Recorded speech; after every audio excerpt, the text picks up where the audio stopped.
Bonjour à tous, soyez les bienvenus sur l'œil d'Abras Média. Le Festa, un festival d'Atikoubé, est célébré ce dimanche 23 août dernier dans la dite commune. L'œil d'Abras Média était présent avec Seydou Kouni. Dépôt de la candidature le lundi 24 août dernier d'Alassane Ouattara pour les élections présidentielles du 31 octobre. Puis la pression internationale sur la junte militaire au Mali. Comme je le disais au titre des informations, le dimanche 23 août dernier, la population d'Atikoubé, la jeunesse consciente d'Atikoubé, était particulièrement en ébullition. Ambiance festive, fanfare, promotion et reconnaissance aux acteurs de la culture étaient au rendez-vous. Ainsi, l'artiste et animateur Koulibaly Bala dit Bilbao a été honoré à travers un prix culturel. Reportage signé Ben Sutini dans un commentaire de Seydou Kouni. L'effervescence au niveau de la commune, les jeunes sont dynamiques, tout le monde est sorti pour faire un peu le tour des quartiers. Et tout à l'heure, c'est terrain mythique, nous allons dérouler le Maracana. Mais pour là, pour dire pour le moment, tout se passe comme prévu.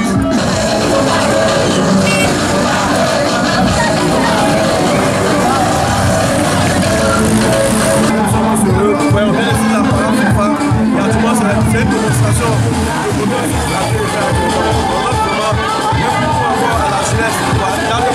Il y a sorti facilement, on demande à la population de sortir pour le Maracana pour le Ghana, c'est tout à l'heure.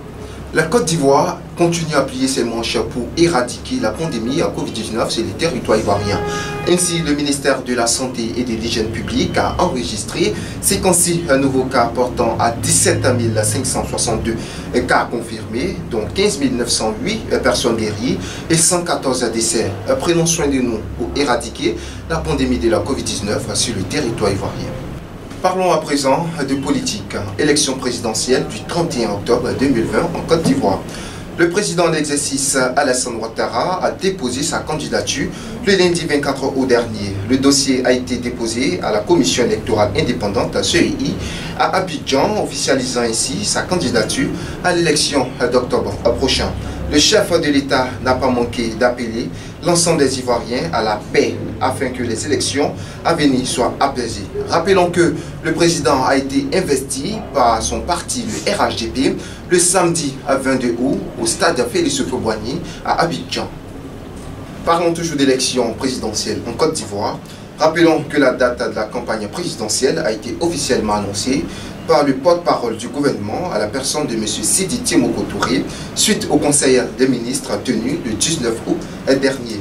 La campagne électorale sera donc ouverte le jeudi 15 octobre 2020 pour prendre fin le jeudi 29 octobre, soit une durée de 15 jours. La date des élections, quant à elle, reste maintenue pour le 31 octobre 2020 sur toute l'étendue du territoire ivoirien. Restons toujours sur la veine des élections présidentielles en Côte d'Ivoire. L'Union européenne a accordé un appui d'1 million d'euros, soit près de 655 millions de francs CFA pour l'organisation des élections présidentielles du 31 octobre en Côte d'Ivoire. Une cérémonie de signature de l'accord de contribution entre l'Union européenne, le programme des Nations Unies pour le développement PNUD et la Commission électorale indépendante CEI a eu lieu à cet effet le mardi 25 août 2020 au siège de la représentation de l'Union européenne à Abidjan. Cette contribution sera essentiellement affectée à la réalisation de la campagne de sensibilisation en l'endroit des populations ivoiriennes. Allons à présent au sud-est de la Côte d'Ivoire, plus précisément à Bonois.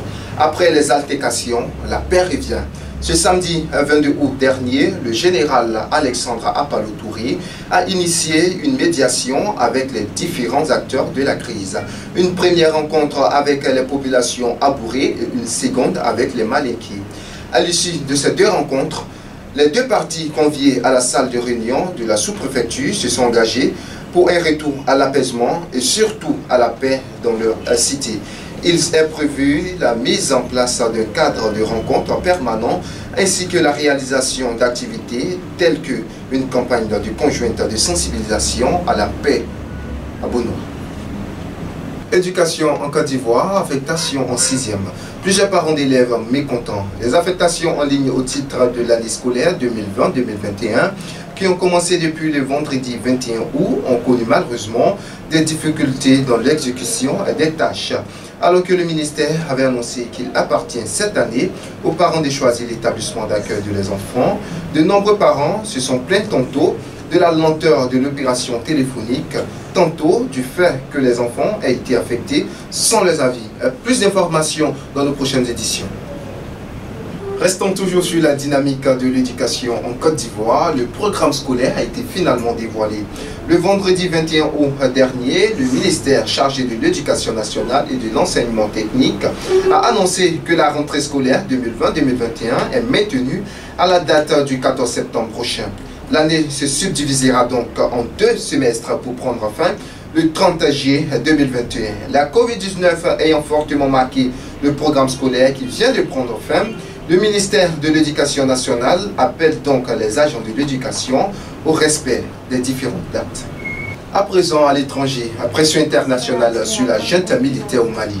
En plus de la commission des chefs d'État de la CEDEAO, qui après plusieurs rencontres demande la libération du président Ibrahim Boubacar Keïta ainsi que la restauration de l'ordre constitutionnel, c'est au tour de la secrétaire générale de la francophonie, Louise Mouchiquin-Babo, a prononcé la suspension de la République du Mali de la francophonie. Cette sanction fait suite au coup de force perpétré le 18 août dernier. Rappelons également que les chefs d'État de la CEDEAO ont fermé toutes les frontières avec le Mali.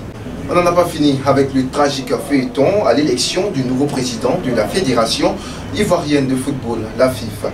Alors que la commission électorale, par manque d'accord, n'avait pas pu prononcer les résultats entendus par les différents candidats, M. Sidi Diallo avait juste prononcé la suspension de celle-ci.